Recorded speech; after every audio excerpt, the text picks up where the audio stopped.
गलवान घाटी में भारत और चीन के बीच हुई खूनी झड़प में एक और सनसनीखेज खबर निकलकर सामने आई है। सूत्रों के हवाले से खबर है कि भारत ने चीन के कर्नल रैंक के एक अधिकारी को धर दबोचा था। 3 दिन तक दोनों देशों के बीच बातचीत चली, तब जाकर भारत ने 10 सैनिकों के बदले चीन के कर्नल को रिहा किया।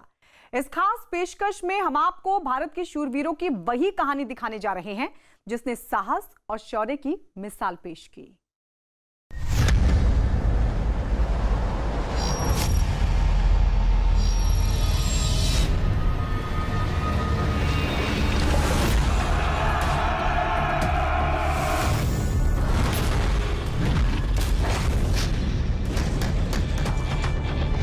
गलवान घाटी में पकड़ा गया चीन का कर्नल।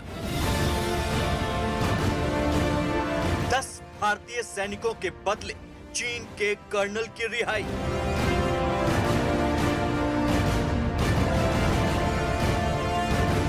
सूत्रों के हवाले से आई ये जानकारी भारतीय सेना के उन जाबाजों की कहानी बताती है जिन्होंने लाइन ऑफ एक्चुअल कंट्रोल पर लड़ते हुए चीन को उसकी करतूत का करारा जवाब दिया।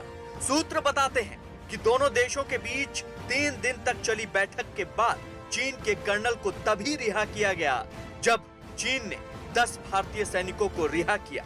आइए अब आपको बताते हैं उस रेजिमेंट की कहानी जिसने गलवान घाटी में चीन के सैनिकों को धूल चटाने का काम किया। They're not the bats, they are the batman. जिनके शौर्य की कहानियां इतिहास में दर्ज हैं।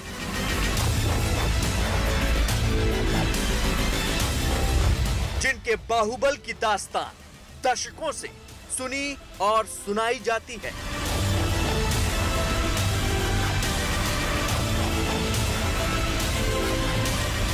जिनकी शहादत के किस्से अडिग हिमालय सा साहस दिलाते हैं।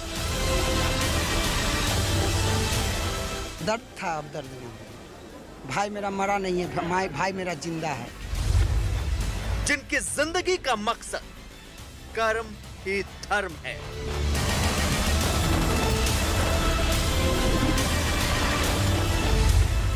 जिनके लहू का एक एक कतरा देश की हिफाजत के लिए बहता है।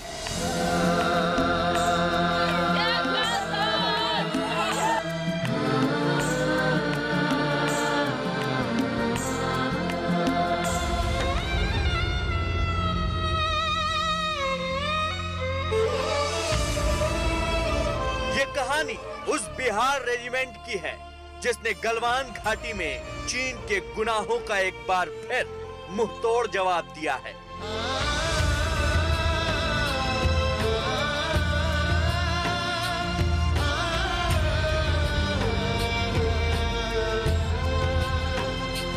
जून की रात देश जब चैन की नींद सो रहा था, तब लद्दाख में भारत चीन सीमा पर वो हुआ जिसका अंदाजा किसी को नहीं था। दशकों बाद भारत और चीन के बीच खूनी झड़प हुई जिसमें देश के 20 रणबांकुरों ने अपनी शहादत दी। इन 20 जवानों में ज्यादातर बिहार रेजिमेंट से ताल्लुक रखते थे, जिन्होंने कई घंटों तक चली इस खूनी झड़प में चीन के छक्के छुड़ा दिए। हजारों फीट की ऊंचाई पर जहां माइनस में तापमान था, वहां देश के जवानों ने अभूतपूर्व साहस का न सिर्फ परिचय दिया बल्कि एक बार फिर देश का सिर फख्र से ऊंचा कर दिया। मैं गौरव के साथ इस बात का जिक्र करना चाहूंगा कि ये पराक्रम बिहार रेजिमेंट का है। चीन को जरा भी यकीन नहीं था कि धोखे से किए गए हमले का उन्हें भारतीय सेना के जवान ऐसा जवाब देंगे कि चीन की सेना को अपने जवानों की मौत के आंकड़े छिपाने पड़ जाएंगे। हालांकि इस दौरान बिहार रेजिमेंट की 16वीं बटालियन के कमांडिंग ऑफिसर कर्नल बी संतोष बाबू शहीद हो गए। इनके अलावा इसी रेजिमेंट के सिपाही अमन कुमार, चंदन कुमार, दीपक कुमार, गणेश कुंजाम, गणेश राम, के ओझा, राजेश ओराम, सी के प्रधान, नायब सूबेदार नंदूराम, हवलदार सुनील कुमार, और 12वीं बटालियन के जय किशोर सिंह देश की हिफाजत करते हुए वीर गति को प्राप्त हुई। देश सदमे में जरूर है, लेकिन इनके शौर्य की कहानियां हर किसी के जहन में है। ऐसा नहीं है कि बिहार रेजिमेंट में सिर्फ बिहार के लोगों की ही भर्ती की जाती है। देश की आजादी से पहले 1941 में स्थापित हुई इस रेजिमेंट में दूसरे राज्यों के सैनिक भी अपने बाहुबल का परिचय देते हैं। LAC पर शहीद हुए कमांडिंग ऑफिसर कर्नल बी संतोष बाबू भी बिहार रेजिमेंट से ताल्लुक रखते थे, लेकिन मूल रूप से बी संतोष बाबू तेलंगाना के सूर्यापेट के रहने वाले थे। उनकी शहादत ने बिहार रेजिमेंट की वीर गाथा में एक और नया अध्याय जोड़ दिया है। बिहार रेजिमेंट के बारे में कहा जाता है कि ये देश की एक ऐसी रेजिमेंट है जो किसी भी माहौल में दुश्मनों से लोहा ले सकती है। हालात चाहे कितने भी विपरीत क्यों ना हो, बिहार रेजिमेंट के जवान पूरी शिद्दत के साथ अपने कर्तव्य को निभाते हैं। विकट स्थिति हो या फिर भौगोलिक परिस्थितियां साथ न दें, फिर भी बिहार रेजिमेंट के जवान अपनी ट्रेनिंग के बल पर उसका सामना करने से कभी पीछे नहीं हटते। यही कारण है कि बड़ी से बड़ी चुनौती का सामना भी बिहार रेजिमेंट के जवान पूरी हिम्मत और बहादुरी के साथ करते हैं। लद्दाख की गलवान घाटी में बिहार रेजिमेंट के जवानों ने अप्रतिम साहस की जिस गाथा को लिखा है, उसे इनके कर्तव्य पथ की बानगी माना जा सकता है। इस रेजिमेंट के जवानों की हुंकार ही दुश्मनों के हौसलों को पस्त कर सकती है। कर्म ही धर्म के मूल मंत्र को मानने वाले इस बिहार रेजिमेंट के जवान जय बजरंग बली और बिरसा मुंडा का जय घोष करके दुश्मनों पर हमला बोलते हैं। बिहार रेजिमेंट के नाम भारत की आजादी से पहले ही 5 मिलिट्री क्रॉस और 9 मिलिट्री मेडल थे, जबकि आजादी के बाद से अब तक इस रेजिमेंट के खाते में 7 अशोक चक्र, 9 महावीर चक्र और 21 कीर्ति चक्र, 70 शौर्य पदक समेत सेना के कई पुरस्कार और मेडल हासिल हो चुके हैं। पराक्रम के पोस्टर पर बिहार रेजिमेंट का यही चेहरा ऐसी सैकड़ों कहानियों का गवाह है, जिनकी वजह से देश का मान हमेशा ऊंचा हुआ है। किसी सैनिक का शौर्य उसकी वीरता से ही पहचाना जाता है और बिहार रेजिमेंट के तो इतिहास में ऐसे तमाम किस्से हैं। इतिहास के पन्नों को जब हम पलटना शुरू करेंगे तो इस रेजिमेंट से जुड़ी ऐसी तमाम कहानियां हमारे सामने आएंगी, जो गर्व से हमारी सर को ऊंचा कर देती हैं।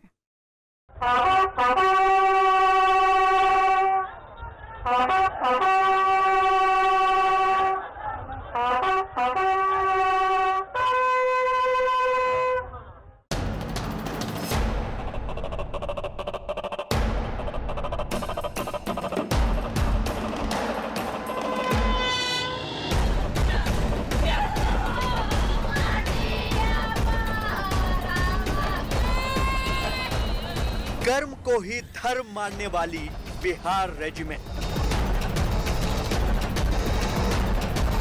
लद्दाख की गलवान घाटी में चीन के साथ हुई खूनी झड़प का अभूतपूर्व हिस्सा इस रेजिमेंट के साथ जुड़ा है, क्योंकि चीन में हुई झड़प के दौरान भारत के जिन वीर सपूतों ने अपनी शहादत दी है, उनमें से ज्यादातर बिहार रेजिमेंट से ही आते हैं। कोई तेलंगाना का था, कोई ओडिशा का, कोई मध्य प्रदेश का था, कोई पश्चिम बंगाल का, कोई झारखंड का, तो कोई छत्तीसगढ़ का, तो कोई इस शहादत में बिहार से ही ताल्लुक रखता था। चीन के साथ बिहार रेजिमेंट के जवानों ने जिस तरह से साहस दिखाया, वैसा ही बाहुबल ये रेजिमेंट इतिहास में कई बार दिखा चुकी है। इस रेजिमेंट के फौलादी इरादे बड़े से बड़े दुश्मनों को भी खदेड़ सकती है। सबसे पहले जिक्र करते हैं 1971 के उस सबसे बड़े सरेंडर का, जिसमें बिहार रेजिमेंट के कई किस्से बेहद मशहूर हैं।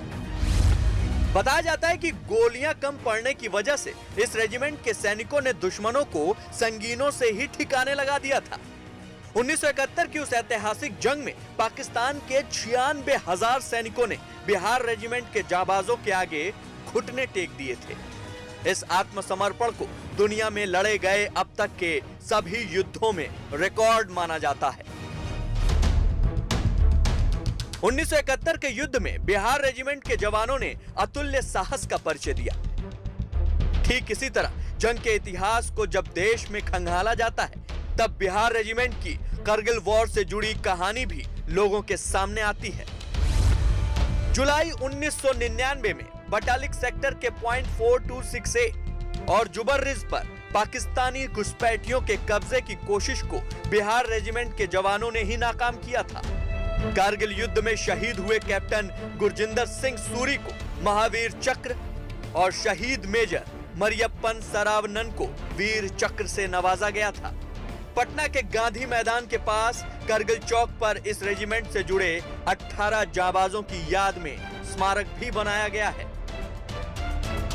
इसका मोटो है कर्म ही धर्म, और इसकी वॉर क्राई, जो लड़ाई में जब जवान अटैक करने जाते हैं तो जो चिल्लाते हैं, जिससे जोश आता है, वो है जय बजरंग बली और बिरसा मुंडा की जय। आपने ऑफ विजय के बारे में पूछा, तो फर्स्ट बिहार ही ऑफ विजय में बटालिक सेक्टर में जिन्होंने जुबार और पॉइंट 4268 को कैप्चर किया था। काफी तादाद में पाकिस्तानी बैठे थे और बड़ी मुश्किल से ये कैप्चर हुआ था। इस रेजिमेंट की विविधता ही इसे ताकत देती है।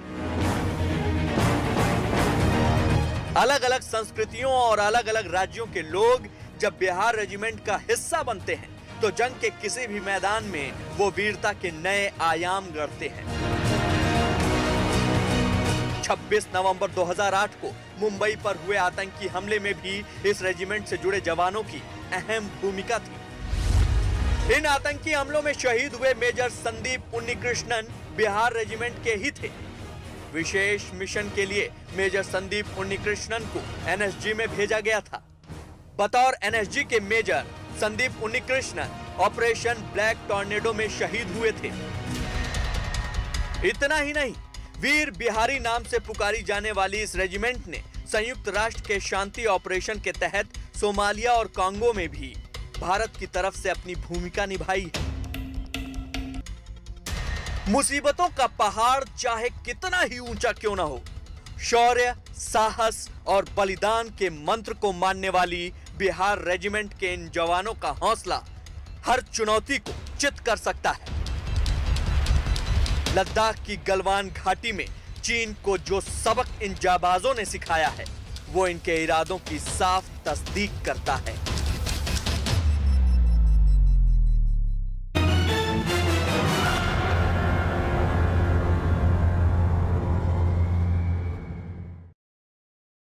चीन को 6 लाख करोड़ की चपत। गलवान घाटी में चीन ने जिस तरह से भारत के साथ छल किया, उसने चीन के लिए आने वाले वक्त में चुनौतियों को और भी बड़ा कर दिया है।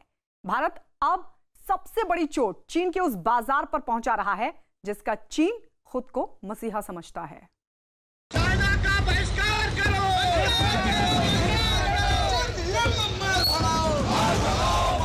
चाइना का माल।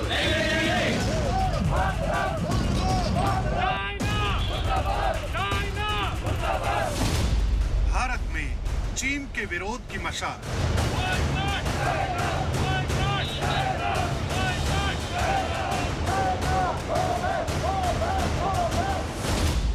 धधक रही है बदले की आग।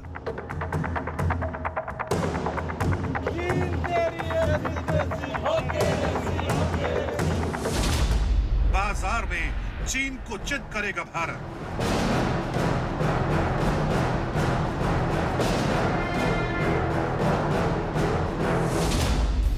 मेक इन इंडिया से मिलेगा मेड इन चाइना को जवाब।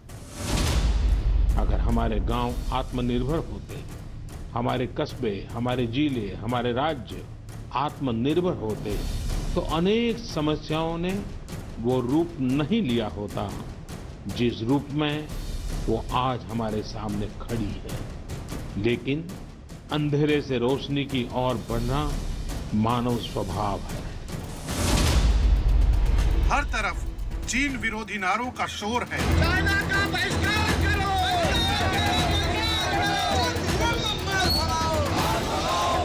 चाइना का माल।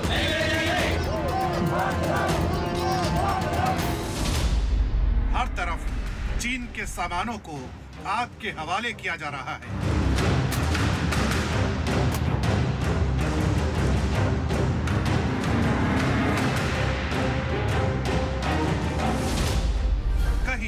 शी जिनपिंग के पुतलों को जलाया जा रहा है। चाइना का बहिष्कार करो! चाइना का बहिष्कार करो!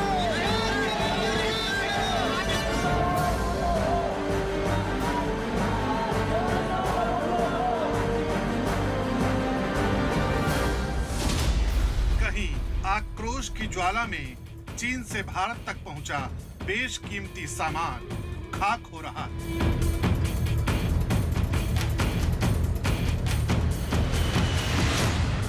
चीन के सामान का बहिष्कार इस वक्त देश के तमाम शहरों में देखने को मिल रहा है।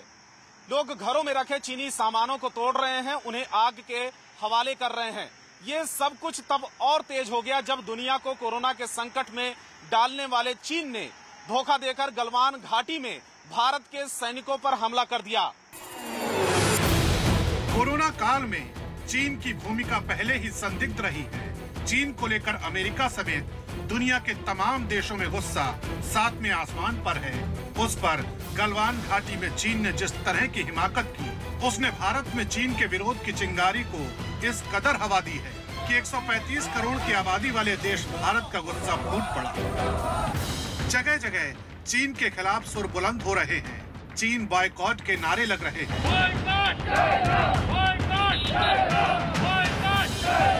कुल मिलाकर इन तस्वीरों को ऐसे ही समझिए कि जिस चीन का भारत में सबसे बड़ा बाजार है, उसी बाजार को अब भारत अपना हथियार बना रहा है।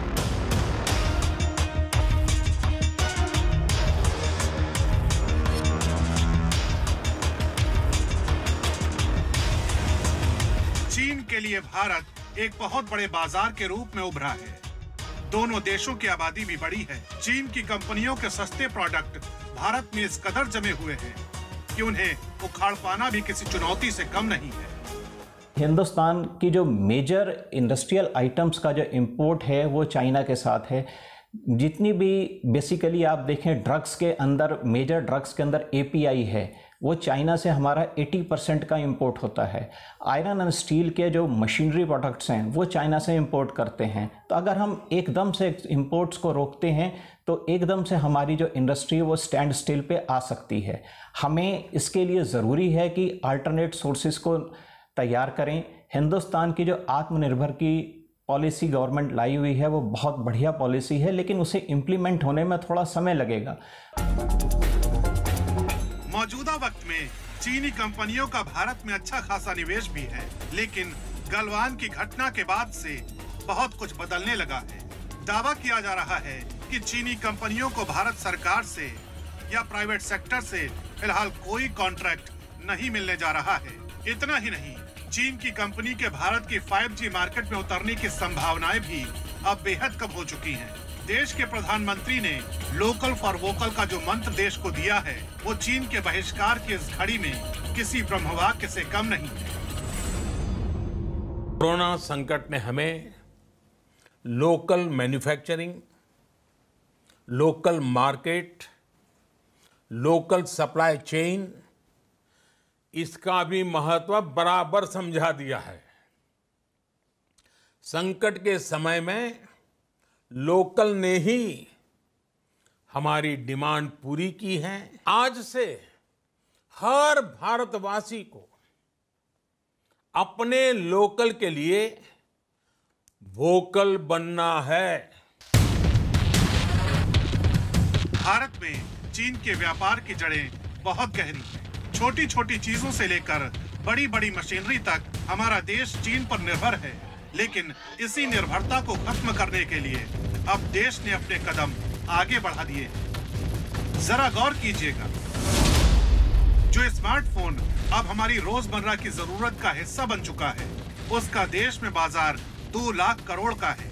भारत में इस स्मार्टफोन के बाजार का 72% हिस्सा चीन की कंपनियों का ही है। यानी भारत में स्मार्टफोन का जो बाजार 2 लाख करोड़ का है, उसमें चीन की हिस्सेदारी 1.44 लाख करोड़ की है। चीन को सबक सिखाने का ज्यादा बढ़िया तरीका, ज्यादा कारगर तरीका ये होगा कि हम आत्मनिर्भर भारत अभियान को आगे बढ़ाएं और जिन वस्तुओं में चीन का वर्चस्व है, जो चीन पूरी दुनिया की फैक्ट्री बना हुआ है, अगर हम उस काम को भारत में करना शुरू कर दें तो वो दुनिया भर की कंपनियां और बड़े बड़े देश, विकसित देश जिन्होंने चीन को अपनी फैक्ट्री बना रखा था, वो भारत में तुरंत आ जाएंगे और भारत को अपना बेस बनाना चाहेंगे। वोकल फॉर लोकल का मंत्र और आत्मनिर्भर भारत के नारों के बीच चीन के सामान का जिस तरह से बहिष्कार हो रहा है, उससे भारत में जमे चीन के कारोबार को बड़ा झटका लग सकता है। हालांकि उतना आसान नहीं है जितना कि समझा जा रहा है, क्योंकि भारत में चीन के व्यापार की जड़ें बेहद गहरी हैं।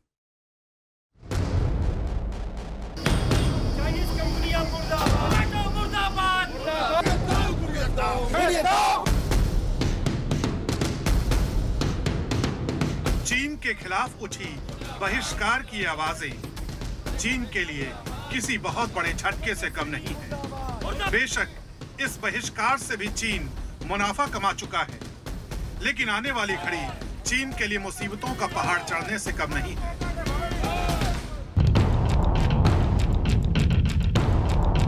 क्योंकि लोगों की दिलचस्पी भी अब चीनी सामानों को लेकर घटने लगी है। लोगों का ये विरोध अब सिर्फ सांकेतिक नहीं है, ये कारोबार के अखाड़े में चीन के लिए खतरे का वो दांव है जो कभी भी भारत में चीन के बाजार को पस्त कर सकता है। पहले जिस तरह से हमारे 20 सैनिकों की शहादत हुई है, हम भूले नहीं है। हम पूरे देश में अपील कर रहे हैं कि चाइना कंपनियों का बहिष्कार करो, चाइना उत्पादों का बहिष्कार करो। केवल 2 या 3 लोगों की टोली जाकर हम लोग परिवारों में संपर्क कर रहे हैं कि चीनी उत्पादों का पूरी तरह से अपने जीवन में बहिष्कार करें और भारत के दुश्मन चीन को अच्छी तरह से एक सबक सिखाएं। चीन खुद को कारोबार की दुनिया का सरताज मानता है। ऐसा महज इसलिए क्योंकि भारत जैसे देश में चीन जरूरत के हर सामान में अपनी एंट्री कर चुका है।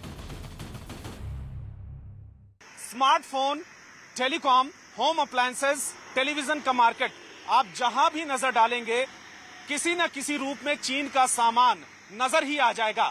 कम कीमत पर बिकने की वजह से ये लोगों तक आसानी से पहुंच जाता है और भारत चीन के इसी फार्मूले की काट निकालना वोकल फॉर वोकल के मंत्र से शुरू कर चुका है। भारत के बाजार में चीन ने कैसे अपनी हिस्सेदारी का जाल बुन रखा है, इस बात को आंकड़ों के जरिए समझना जरूरी है। भारत में टेलीविजन का मार्केट करीब 25,000 करोड़ का है, जिसमें चीन की हिस्सेदारी 40% है।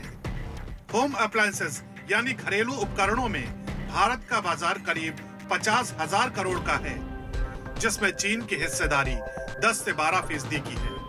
टेलीकॉम से जुड़े यंत्रों में भी भारत का कुल बाजार 12,000 करोड़ का है, जिसमें से 25% हिस्सेदारी चीन की है। इतना ही नहीं, सोलर पैनल से जुड़ी तमाम चीजों के मामले में हमारा देश लगभग पूरी तरह अभी चीन पर निर्भर है। इस कारोबार से जुड़ी जिन चीजों को हम इस्तेमाल करते हैं, उनमें से 90% हिस्सेदारी चीन की ही है। यानी चीन सौर ऊर्जा के क्षेत्र में लगभग पूरे भारत में अपने पैर पसार चुका है।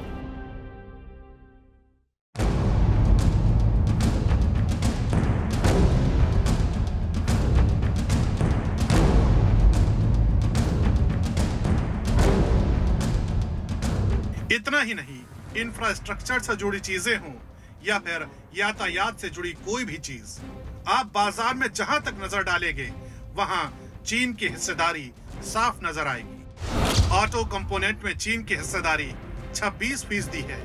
ऐप के बाजार में चीन के दबदबे को कुछ यूं समझा जा सकता है कि देश के 45% उपभोक्ताओं में से 66% कम से कम एक चीनी ऐप का इस्तेमाल करते हैं।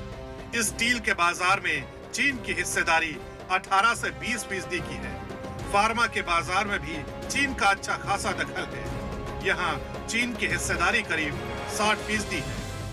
भारत के बाजार में चीन की हिस्सेदारी के ये आंकड़े तस्दीक करते हैं कि देश में कैसे चीन का बाजार अपनी पैठ बनाए हुए है। लेकिन मौजूदा वक्त में चीन के सामने सबसे बड़ी चुनौती अपने व्यापारिक रिश्तों को दुनिया के साथ कायम रखने की भी है।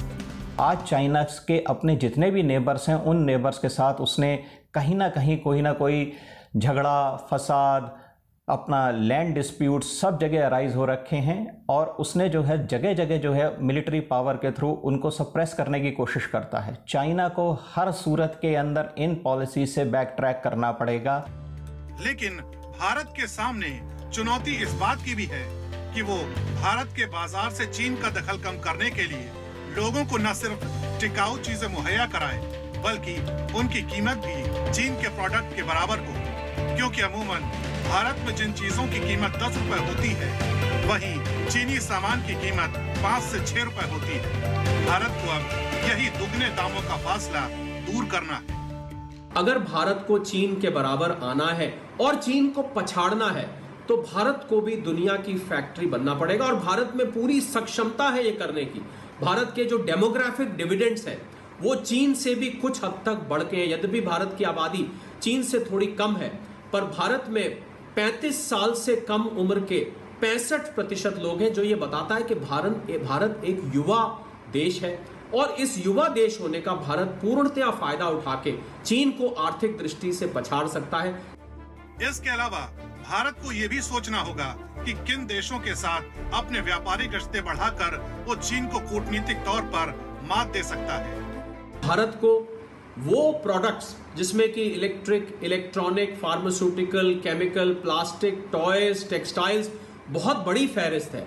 अगर भारत चाहता है कि उस सामान पर चीन पर निर्भर नहीं रहना है तो मुझे लगता है सबसे पहले उस सामान को भारत में बनने की कवायद होनी चाहिए। भारत सरकार को और भारतीय उद्योगपतियों को, उद्यमियों को, व्यापारियों को कंधे से कंधा मिला के चलने की जरूरत है। कोरोना महामारी के बीच गलवान के मुद्दे पर घिरे चीन को आगे भी कई चुनौतियों का सामना करना है, क्योंकि जिस दोराहे पर चीन ने दुनिया को लाखला किया है वहां चीन खुद भी बहुत अकेला पड़ चुका है। इस बीच भारत से चीन को जो आर्थिक चोट पहुंच रही है उसका भी चीन के पास फिलहाल कोई इलाज नहीं है।